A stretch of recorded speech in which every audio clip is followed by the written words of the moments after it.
La guerre en Ukraine est au centre des discussions du sommet européen qui se tient jeudi et vendredi à Versailles. Les 27 ont fait preuve d'une unité indéfectible jusqu'à maintenant dans leurs sanctions à l'encontre de la Russie. Mais pour les États membres, il s'agit aussi de se projeter sur les prochaines étapes. Je pense que nous avons pris par surprise la Russie parce que nous avons été fermes, nous avons été unis, mais ce n'est pas suffisant. Nous devons identifier ensemble les prochaines étapes pour avoir une influence positive et pour parvenir à un cessez-le-feu le plus rapidement possible.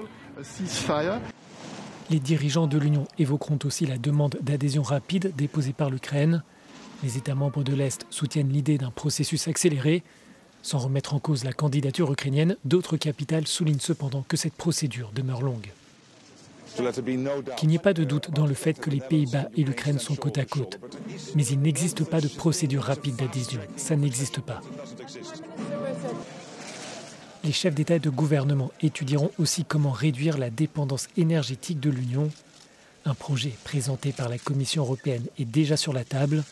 Il propose de réduire de 2/3 d'ici la fin de l'année les approvisionnements en provenance de Russie. Certains pays souhaitent même aller plus loin avec la mise en place d'un embargo sur le gaz et le pétrole russe. Je suis convaincu que nous devrions arrêter les importations venues de Russie pour pousser Vladimir Poutine à s'installer à la table pour mettre fin à la guerre. Face au conflit en Ukraine, les 27 veulent étudier les moyens de renforcer leur capacité de défense. Un accord semble se dessiner sur une augmentation des dépenses militaires avec un effort particulier sur les lacunes stratégiques de l'Union.